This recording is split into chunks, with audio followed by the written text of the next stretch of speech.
Oi, meu nome é Eduarda Vitória, esse é o meu canal, seja bem-vindo a mais um vídeo.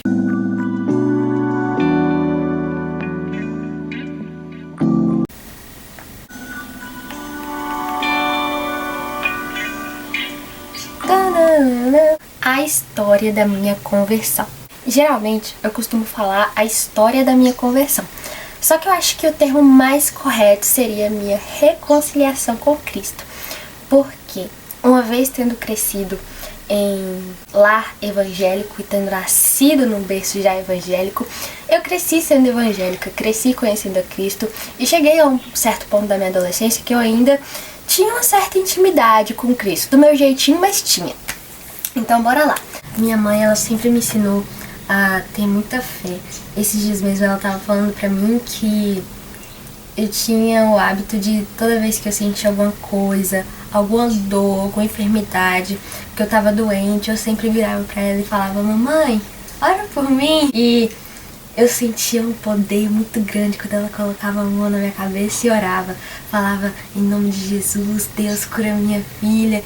Só que aí chega a pré-adolescência, a adolescência, aquela fase difícil que todo mundo tem que passar. A tão malvada fase. É uma fase que a gente sabe que o inimigo, ele ataca muito as pessoas, ele ataca muito a juventude, ataca muito os adolescentes, mais especificamente, porque é um momento que a gente tá se descobrindo, a gente está se desenvolvendo, os hormônios estão todos ali, a flor da pele, aquela coisa. A gente está descobrindo o mundo e as maravilhas que ele tem para nos oferecer, principalmente as mais depravadas. A gente quer experimentar todas essas coisas, a gente não quer ficar para trás. É tudo uma coisa muito nova, é tudo uma experiência, é tudo algo muito bonito. Não é muito raro a gente se desviar, né? Não é muito raro você ver uma pessoa falando: ah, eu era evangélica, ah, eu cresci na igreja e tal, depois virou um monte de outras coisas aí, né? Eu mesma virei uma depravada. Uma depravada, uma triste da vida, porque chegou ali a época da pandemia, né? Eu já tava com os meus 14 anos quando a gente entrou na quarentena. E então eu tava numa fase muito assim, descobrindo muita coisa. Essa fase eu tava descobrindo muita coisa. Eu tinha fé em Deus ainda e tudo, mas eu tava me desviando muito dos caminhos dele. Tava começando a descobrir as coisas, tava começando a sentir o gostinho do pecado, sem saber que era pecado. E aí, desde criança, eu orava, eu tinha o costume de orar, né? Tem até uma foto que eu vou ver se eu encontro, pra poder deixar aqui, que me pegaram no flagra orando, e assim, coisa mais linda, e eu sempre tinha esse costume de orar. Fosse ajoelhada, fosse já deitada, era do meu jeitinho ali, eu e Deus, mas eu orava. E ainda em 2020, antes de entrar a pandemia, a quarentena, eu ainda tava no costume de orar. Com idas e vindas, claro, mas eu tava orando nesse período ainda. Falava com Deus, cria nele, pedia a ajuda dele, pedia a presença dele e tudo mais.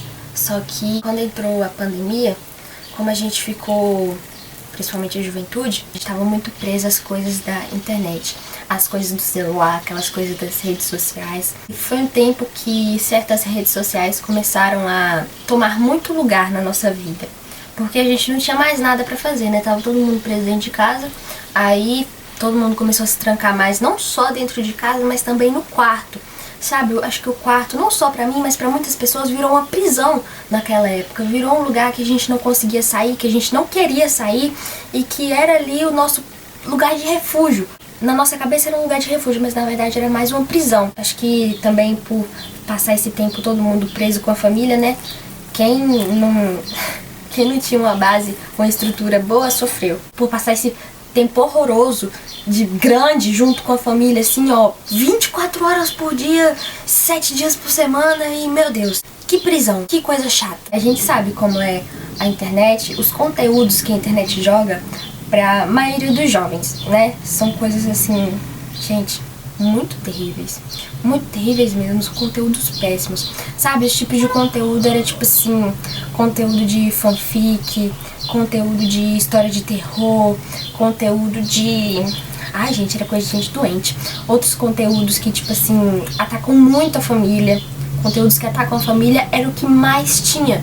Conteúdos que atacam Deus, conteúdos que atacam a igreja e tantas outras coisas que a gente vai vendo aquilo dali, a gente com a nossa mente fragilizada, né, que aceita tudo na juventude, tudo a gente deixa entrar, a gente foi deixando entrar, porque eu tô falando da gente, mas eu vou começar a falar só sobre mim, mas eu tava falando da gente porque era uma coisa que aconteceu. Eu sei que não aconteceu só comigo, eu sei que essa lavagem cerebral não foi só comigo, mas eu vou voltar a me direcionar só pra mim mesma. Foi uma coisa que eu deixei entrar muito pelos meus olhos, pelos meus ouvidos, porque os nossos olhos e os nossos ouvidos são os portais do nosso corpo, né? Que são os lugares onde a gente deixa entrar todas as informações necessárias e desnecessárias também. Então, essas informações péssimas que conseguiam, assim, lavar a mente da gente, entravam com uma frequência terrivelmente grande, porque eu não fazia mais nada da minha vida, né? Eu tinha um karatê até mais ou menos a metade do ano ali de 2020.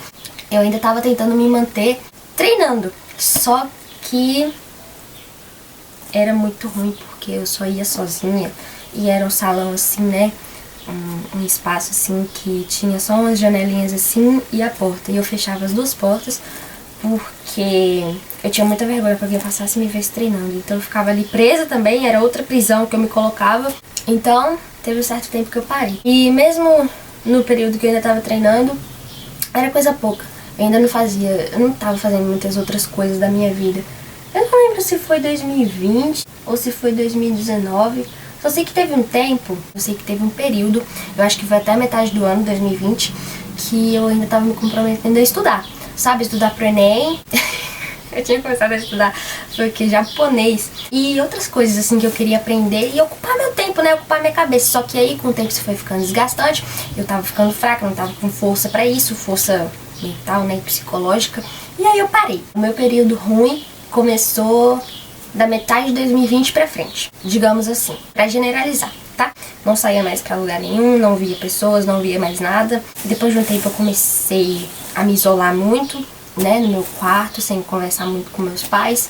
As amigas não dava pra ver, porque, né, quarentena, máscara, pandemia, doença. Então, sobre a internet, fique claro isso, a péssima influência que eu tinha e tudo que eu deixei entrar e tudo que eu deixei me influenciar pela internet, pelos péssimos conteúdos e por más ideias, né, por estar com a mente vazia. Eu parei de me esforçar pra fazer as coisas da metade, como eu falei, da metade de 2020 pra frente. Que eu parei de estudar, eu tava estudando sozinha, né, estudando coisas sozinha aqui em casa. Tava treinando sozinha, parei de fazer todas essas coisas e passei a não fazer mais nada. Entrei num período muito ruim, eu tava muito triste, eu tava muito fragilizada, tudo pra mim era como se, sei lá, as pessoas estivessem me atacando, tramando contra mim. Foi um período que eu tava com a mente muito perturbada. Eu tava assim, tão cega pelas coisas que eu via nas redes sociais, pelos vídeos, pelos conteúdos péssimos, que tinha um certo tipo de vídeo que era tipo uns povos, sei lá, eram umas coisas muito estranhas, né? Uns vídeos assim de atuação, eram umas coisas que não era verdade, né? Mas era tipo de atuação, e aí era tipo, a pessoa aparecia aqui assim e tal, aí acho que virava e não sei o que, e do outro lado aparecia, sei lá, uma imagem escura e horrorosa debaixo da cama da pessoa, alguma coisa assim. Eu não sei se foi isso que liberou o gatilho, mas eu acho que isso liberou o gatilho. Eu não sei se só impulsionou, mas eu comecei a ficar com muito medo de ter coisa debaixo da minha cama. E, gente, era uma coisa muito sinistra. Era uma coisa muito sinistra. Tipo assim, eu sabia que não tinha ninguém debaixo da minha cama. Eu olhava, não tinha nada debaixo da minha cama. Sabe? Não era como se eu visse uma imagem preta. Não era como se eu visse uma sombra preta no canto do meu quarto, sabe? Não era como se eu visse demônios.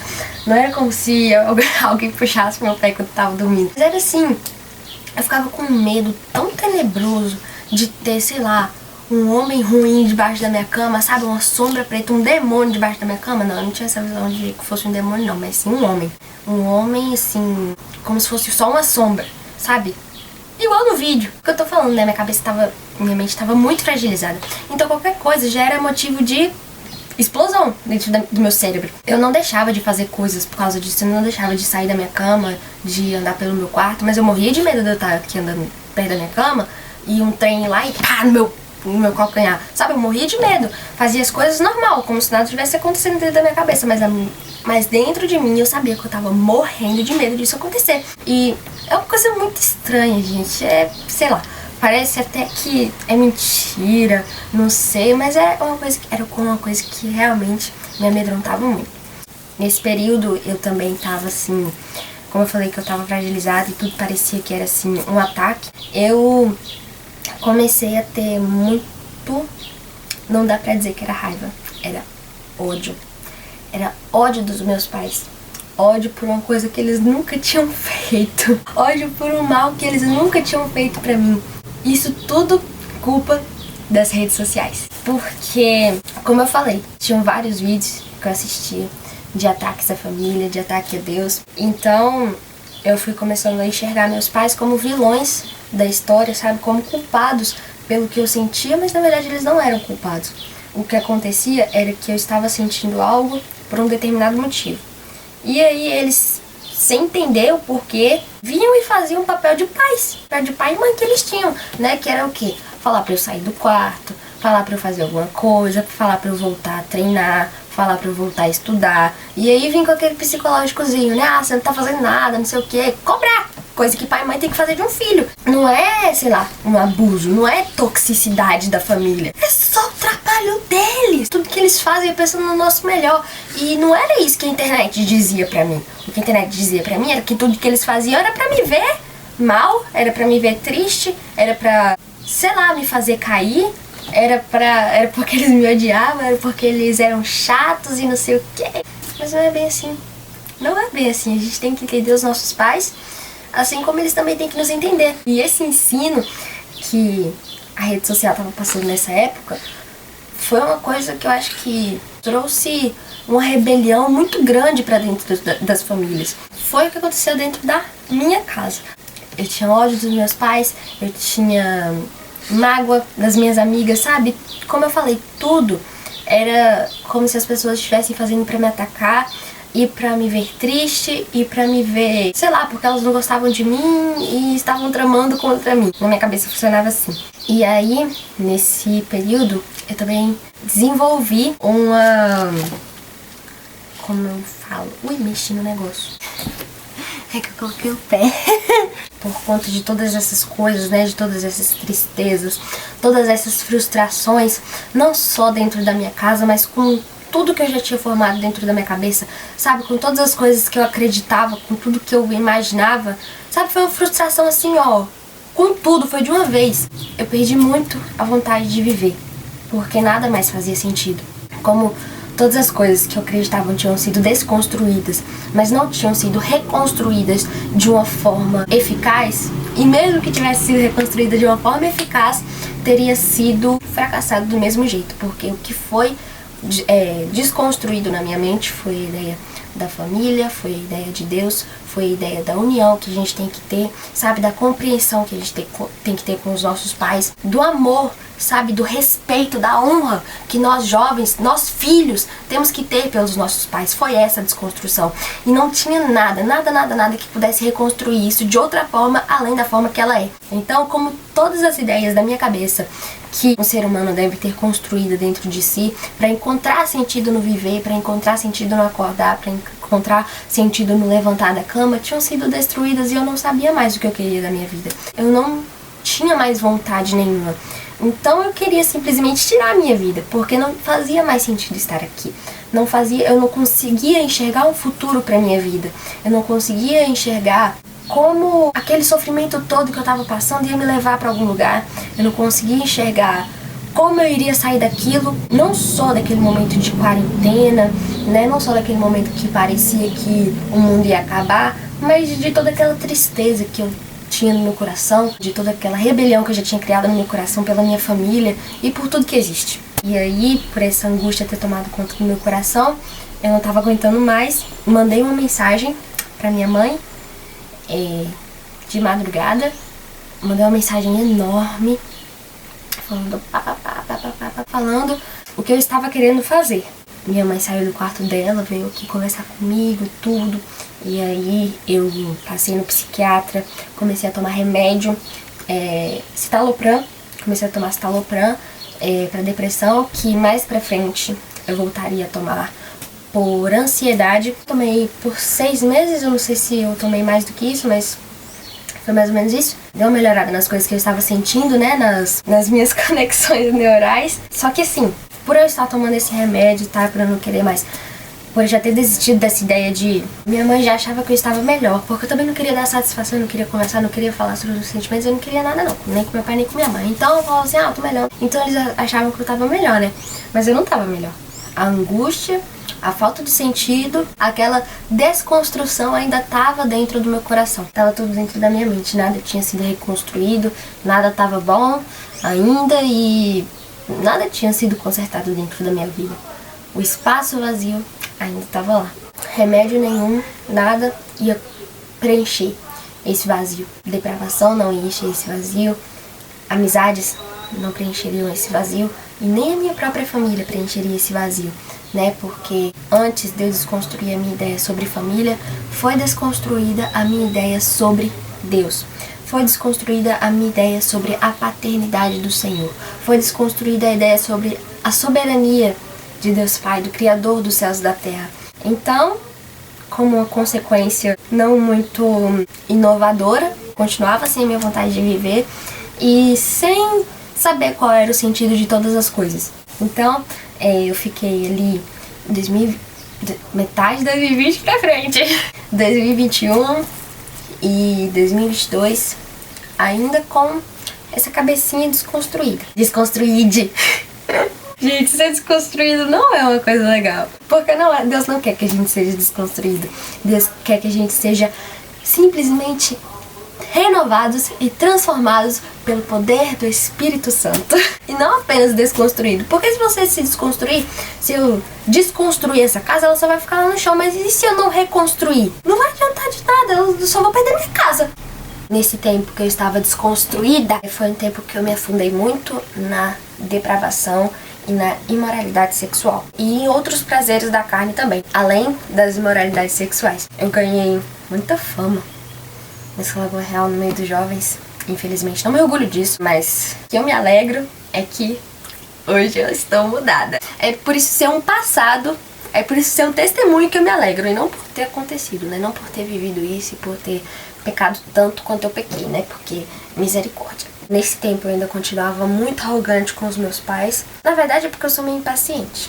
Até hoje, às vezes, minha mãe ainda me dá uns puxãozinhos de orelha. Imagina aí uma pessoa impaciente, cheia de demônio nos coros. Misericórdia. Aí que virou o cão mesmo. Não pode esquecer. Eu ainda tratava com muita falta de respeito os meus pais, sabe? Desonrava muito eles ainda. E várias coisas. Eu desonrava os meus pais não só nesse sentido de desrespeitar eles e de fazer coisa escondida e tal, mas também no modo de falar com eles e no modo que eu pensava sobre eles. No final de 2021, voltaram a ter competições de karatê, e a primeira delas foi a final do Campeonato Brasileiro lá no Ceará. Então, como eu tinha ido lá para a classificatória do começo de 2020, que foi em Rio Grande do Norte, eu pude participar dessa etapa final. Lá nessa classificatória, eu não tinha sido classificada. Se tivessem tido as outras etapas do ano, eu ia ter que participar dessas outras etapas para eu conseguir participar da final. Como eu não tinha sido classificada, eu tinha perdido a competição e tal, confesso que eu fiquei triste. Confesso que eu fiquei bem triste. Mas isso no início não foi lá muita coisa não, porque como eu falei, né? Até a metade de 2020 eu ainda tava ativa fazendo várias coisas. Eu ainda tava com a rotina assim, ó, eu saía lá pra lagoa pra poder caminhar, pra poder correr, pra poder sair com o meu cachorro, fazia um monte de trem. Aí, como teve essa etapa de outubro de 2021, eu tive que voltar a treinar, sabe, quase em cima da competição. Porque eu não tava afim de treinar, eu não tava afim de ir pra esse campeonato.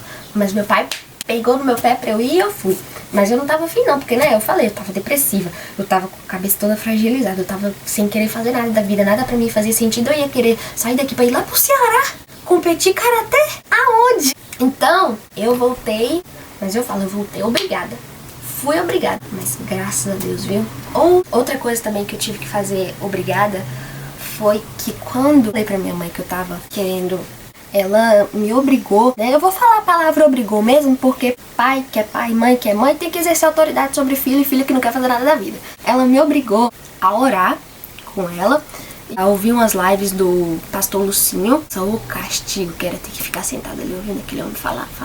E às vezes ela me obrigava a ler uns salmos, acho que só foi uma ou duas vezes, acho que isso não manteve não. Mas ela vinha todos os dias pro meu quarto pra gente ajoelhar aqui no chão e orar. Um espaço curtinho aqui no meu quarto, ela vinha todos os dias e não falhava. Não falhava, eu podia fazer o que fosse, mas ela vinha todos os dias, me botava pra ajoelhar junto com ela, eu não abria a boca. Não abria a boca pra falar um amém, ficava assim, ó. Botava o cabelo na cara assim pra ela não ver minha cara, que eu ficava assim. Pra ela não ver minha boca, que eu tava assim com a boca trancada. Mas ela vinha todos os dias, a bichinha não desistia. Ela vinha, orava, abençoava, consagrava, sabe, apresentava pra Deus, repreendia todo o mal. E eu odiava isso, porque, como eu falei que nessa época eu não tava querendo fazer nada, a maioria das coisas que eu fazia era obrigada pelos meus pais, porque eu não queria fazer nada, gente. E se eles me deixassem ficar do jeito que eu tava, a que ponto eu teria chegado? Então, se meus pais não tivessem sido dois chatos, na minha percepção de menina chata, de menina que tava odiando já os pais, se eles não tivessem me dado esses motivos pra eu odiar eles mais ainda, porque eu achava que eles estavam completamente errados, mas hoje eu sei que se não fosse esse esforço deles, que se não fosse essa chatice deles, eu ia estar assim, ó, num poço de lama 1000 vezes maior, ó as moscas, ó moço, 1000 vezes maior do que o que eu já tava. Minha mãe, ela persistia nisso daí, né? Eu ia pra igreja obrigada também, coisinha chata. Além de ter que ir, ainda tinha que ir na hora certa, não podia atrasar não. Se eu atrasasse um pouquinho, ela já começava a fazer o estardalhaço. Não sei o que você fica me pirraçando, não sei o que, e bora logo. E veste uma roupa melhor que você não vai ir pra igreja com essa roupa horrorosa, não. Graças a Deus por isso, viu? Graças a Deus por isso. E aí, voltando ao assunto lá do karatê, foi isso que me fez, assim, voltar a fazer as coisas, né? Voltar a criar uma rotina, porque em 2021 já tinha voltado às aulas no modelo híbrido, né? Metade online e metade presencial.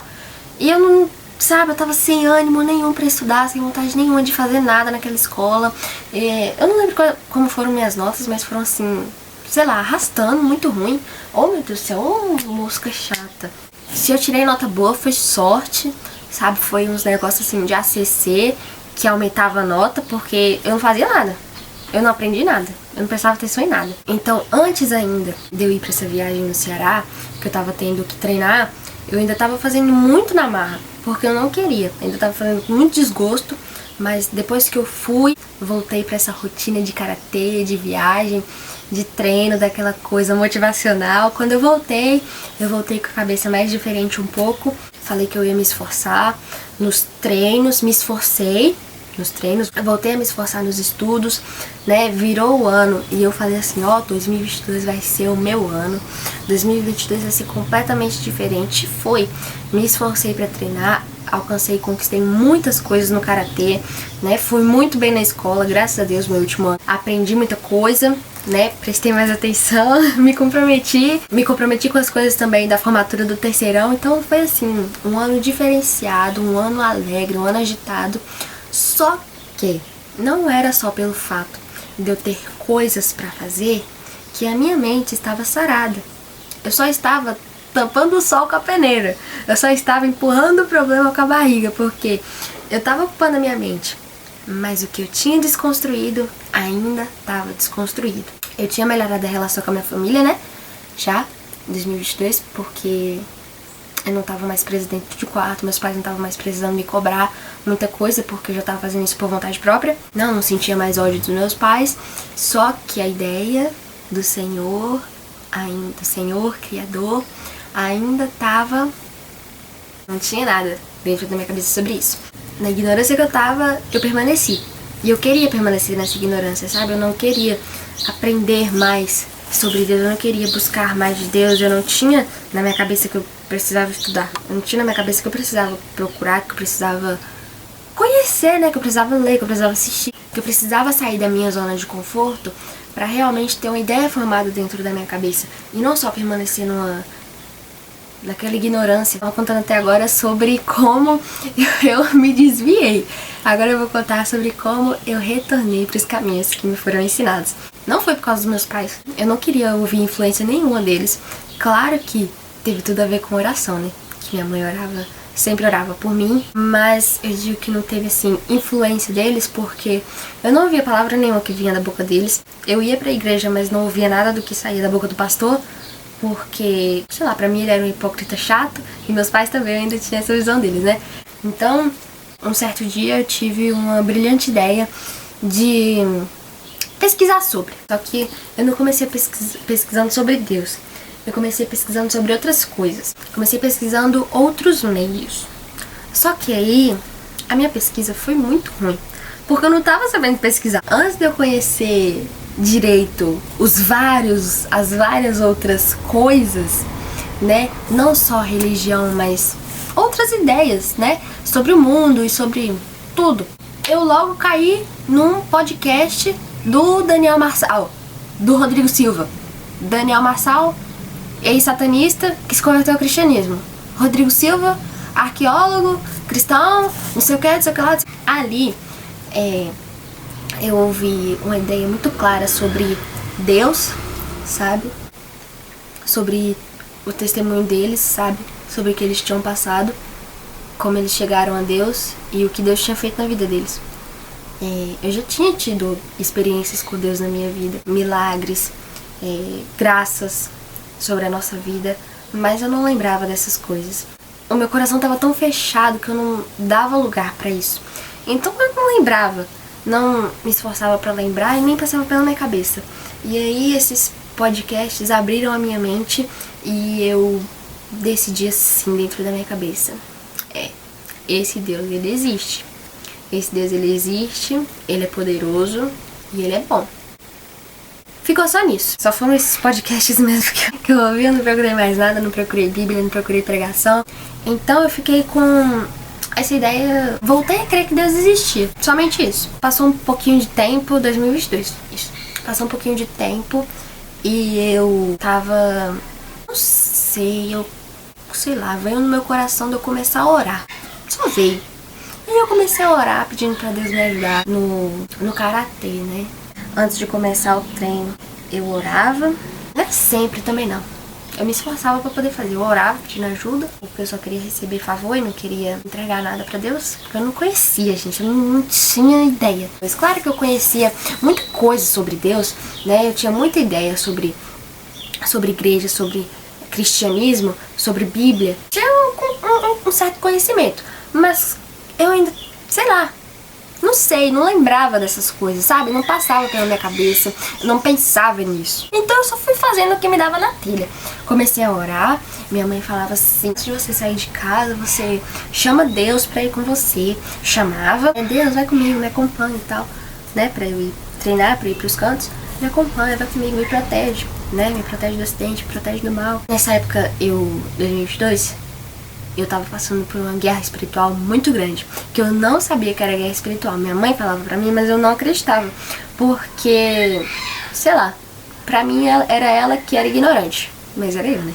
O mundo espiritual existe, ele é muito real, porque estava sendo derramada sobre mim uma chuva de inveja muito grande. Eu não sei o que mais estava sendo derramado sobre mim. O que eu sabia era sobre a inveja.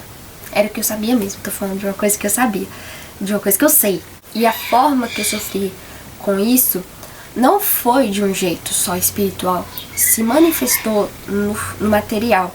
E por isso que eu não acreditava na minha mãe quando ela dizia que era guerra espiritual, porque estava se manifestando no material, estava se manifestando no meu corpo, estava se manifestando na minha saúde, eu estava indo parar no hospital. Eu acho que não teve um mês de 2022 que eu não fui pro hospital tomar remédio na veia. Então, pra uma pessoa que não conhecia sobre o mundo espiritual, que tinha acabado de aceitar Deus, assim, sabe?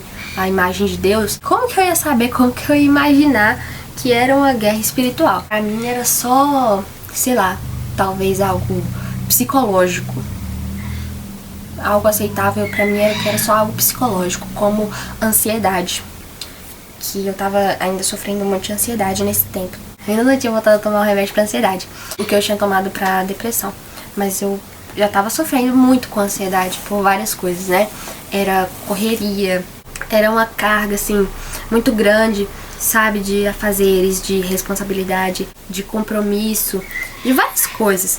E eu achava que essa carga, o pessoal da retaguarda também dizia, né?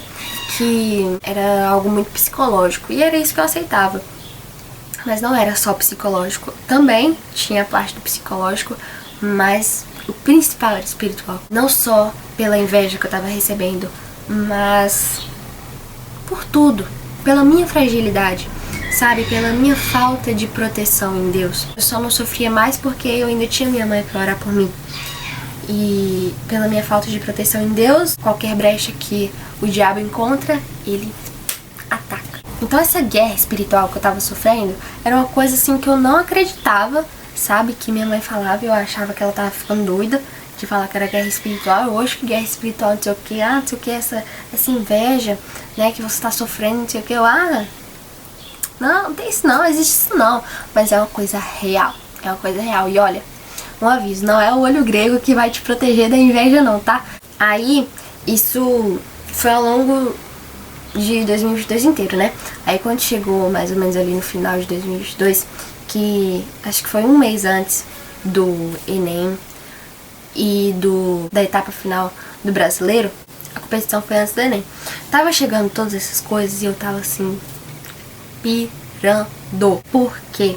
Era simplesmente a etapa final do campeonato, a fase decisiva, e era simplesmente o Enem. O que ia dizer se eu ia pra faculdade ou não. Eu tava estudando um pouco, sabe, ao longo do ano pro Enem. De um jeito meio assim.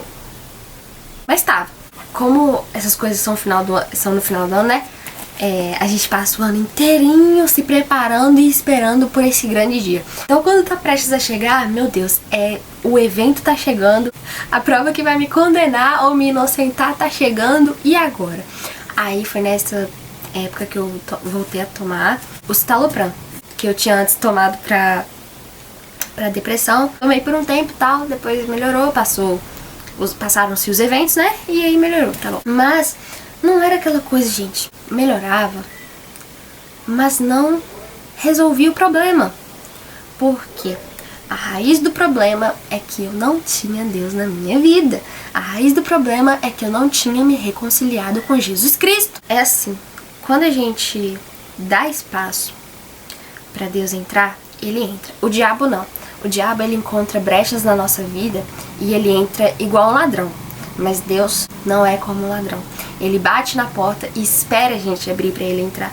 Então, como eu abri a primeira porta, que foi voltar a acreditar na existência de Deus, e depois outra, que foi buscar intimidade com ele, mesmo sem eu saber que eu tava buscando intimidade, mesmo do meu jeito assim, falho, né? Que era pecando, fazendo um monte de coisa, mas orando, né, buscando ele pra minha vida, meu jeitinho, mas estava. Então, como Deus encontrou essa porta aberta na minha vida, ele entrou. E aí ele começou a entrar aos poucos, né? E ele começou a falar também aos poucos comigo, com voz audível, sabe? E a voz audível que a gente fala assim de Deus não é uma voz que entra no ouvido e sai no outro, é uma voz que entra no nosso coração. Nessa fase de 2022 ainda, como eu falei, eu tinha começado a entrar na depravação sexual muito grande. E o ano de 2022 foi o pior deles. Foi o ano que eu mais me depravei, foi o ano que eu mais, assim, peguei fama.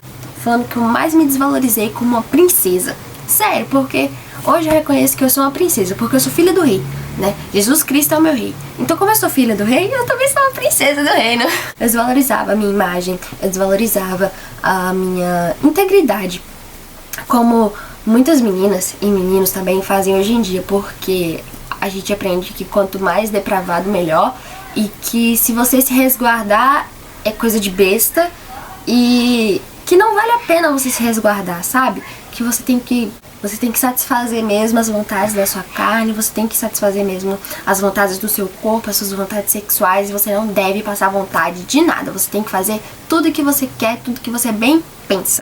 E aí, mais uma vez, é a terceira vez, né, que eu falo, que vem uma vozinha assim, uma coisinha no meu coração, que eu não sabia o que era, né, mas eu já sei que era o Espírito Santo de Deus falando comigo, porque o Espírito Santo Jesus enviou ele para poder convencer a gente do pecado, da justiça e do juízo. Outra vez, essa vozinha veio no meu coração e falou assim: para de cometer esse pecado.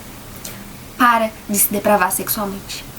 E aí, essa voz foi começando a martelar na minha cabeça. Foi começando a martelar na minha cabeça. A primeira vez que eu pensei isso, né, a primeira vez que ele falou, eu não dei muita bola. Mas ele começou a martelar, e aí não teve como resistir. Então, eu parei de cometer pecados de imoralidade sexual, e isso trouxe um alívio muito grande pro meu coração. Porque não foi como só se eu estivesse sentindo culpa por estar cometendo imoralidade sexual. Eu não sabia que isso era imoralidade sexual, eu não sabia que tinha um nome pra isso. Mas eu lembro que eu acho que desde a minha infância eu já sabia disso, sabe? E eu lembro que uma vez, tem muito tempo, eu ouvi, minha mãe tava assistindo um vídeo de uma mulher cristã e ela tava respondendo perguntas. E aí tava falando assim, antes do casamento pode? Aí essa mulher falando assim, não, porque é prostituição. E aí eu lembro que eu já tinha visto isso, né? Mas naquela época eu não tinha lembrado de nenhuma dessas coisas. Eu não tinha, assim, me lembrado que eu tinha escutado na infância. Eu não tinha me lembrado que eu tinha escutado esse vídeo, essa cena dessa mulher falando isso. Eu não tinha me lembrado dessas coisas. Eu só sei que eu sabia que era pecado. Eu só sei que incomodou no meu coração uma coisa que nunca tinha incomodado. Na minha vida toda que eu tinha pensado sobre essas coisas, não vinha na minha cabeça o fato de ser pecado e nem, sabe, não vinha culpa, não vinha vontade de seguir caminho certo, mas dessa vez veio. Por que será? Porque eu abri a porta pra Jesus entrar. Mesmo sem saber que eu tinha aberto essa porta, mesmo sem saber que existia essa porta, eu abri. E ele entrou. Então, quando eu parei de cometer o pecado da imoralidade sexual, que acho que é um dos que mais, assim, me pegava, assim, sabe? Eu era muito libertina, mas muito libertina. Eu fazia muitas das vezes o que era pra ser o papel do homem, porque isso também foi desconstruído. Mulheres, não esperem o homem chegar em vocês. Se você está afim, chegue nele. Me poupa. E aí, eu, igual uma danada, saía chegando em um monte de menino, aquela coisa mais libertina do mundo, sem um pingo de vergonha na cara. E por isso que era uma coisa que me pegava muito, sabe? Porque eu peguei fama, sabe? Era uma coisa assim que minhas amigas cobravam de mim: Duda, para, tá feio. E eu não parava. Então era uma coisa que martelava assim na minha cara. E quando eu parei foi uma libertação tão grande. Eu me senti muito bem, me senti aliviada, me senti bem com Deus. E aí, depois de um tempinho, de novo a mesma voz: compra uma Bíblia. Compra uma Bíblia. E aí eu tava juntando dinheirinho pra comprar outra coisa. Eu precisava juntar R$120. Eu acho que eu não tinha conseguido. Eu não tinha completado nem R$50 ainda. E foi o dinheiro necessário pra comprar minha Bíblia. Ó, tá toda se esfarelando minha Bíblia. Tá explicado o preço, né? Comprei a capa dura achando que ia durar, mas olha como é que já tá. Não, é só pra eu desabafar só. Cadê? Tá toda se rasgando. Mas enfim, comprei minha Bíblia. Por fora ela tá assim meio acabadinha, mas a gente ainda vai dar um jeitinho nela. Mas olha como ela tá por dentro. Eu terminei de ler ela toda ontem. Aqui, ó, toda anotadinha. Terminei de ler ontem. Depois vou começar a ler tudo de novo, pra poder estudar com mais profundidade agora, já que eu entendo mais como é que é a linguagem da Bíblia, tudo que aconteceu, né? E foi isso. Acho que depois que eu fui convencida de sair do pecado da imoralidade sexual, que eu decidi, assim, viver minha vida pra Cristo. Isso foi uma decisão, assim, que veio aos poucos. E essa foi a história da minha conversão. Foi uma coisa bem gradual. O que eu não sabia, eu fui aprendendo.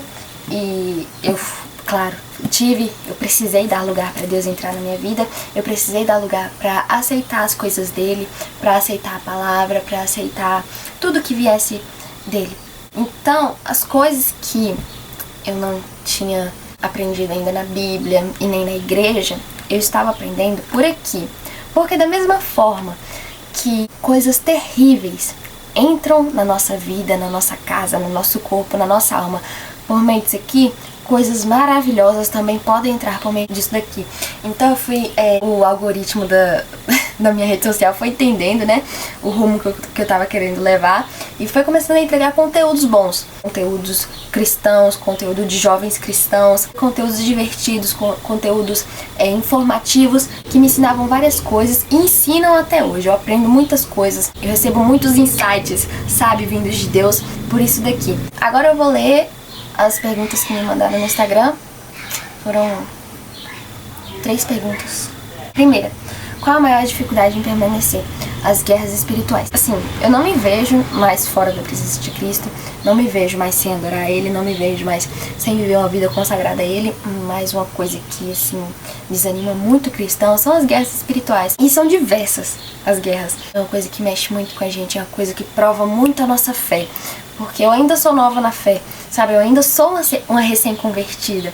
Então, quando o diabo vê que a gente tá entrando nessa vida com Cristo, entrando nessa vida certa com Deus, colocando Cristo como nosso verdadeiro modelo, ele quer desconstruir todas essas coisas, assim como já foram desconstruídas um dia. Então ele quer acabar com tudo isso. Às vezes ele não tem mais o mesmo espaço que ele tinha antes para poder entrar na nossa mente e para brincar com o nosso psicológico, brincar com aquilo que a gente conhece, brincar com aquilo que a gente faz. Ele não tem mais esse poder quando a gente se consagra a Cristo Jesus. Então ele usa coisas externas para fazer a gente se enfraquecer, para fazer a gente, sabe, diminuir a nossa fé, para fazer a gente blasfemar contra Deus, igual ele fez com Jó, né? Então o inimigo, quando ele sabe que a gente tá firme na rocha, ele mexe nas coisas externas para ver se a gente cai.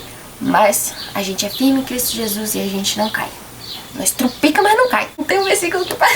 Quer ver como fala o versículo? 2 Coríntios 4:8. De todos os lados somos pressionados, mas não desanimados. Ficamos perplexos, mas não despreparados. Somos perseguidos, mas não abandonados. Abatidos, mas não destruídos. Você bebia bebida alcoólica? Eu só bebia aquelas bebidinhas doces que jovem costuma beber.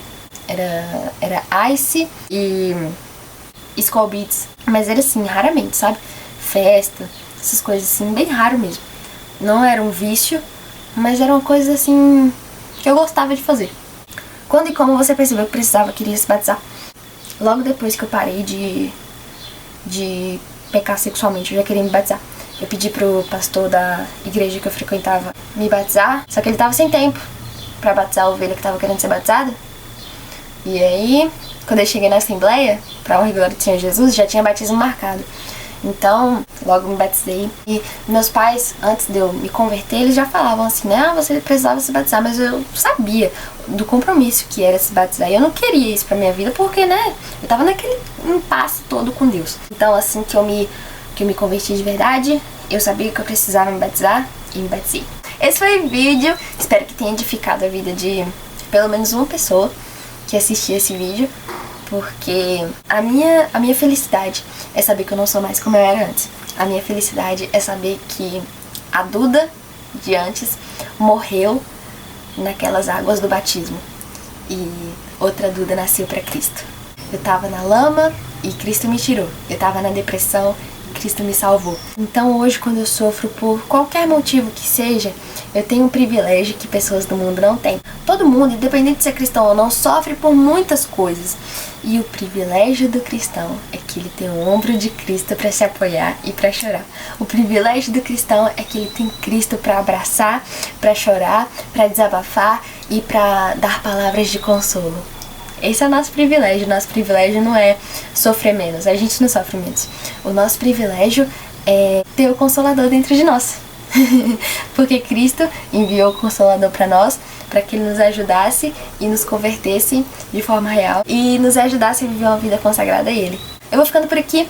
Não se esquece de se inscrever e dar um joinha bem maneirinho aí no vídeo. Se você gostou, compartilha com a galera também, para eles darem um joinha também e serem edificados por meio desse vídeo, por meio dessa história, desse testemunho.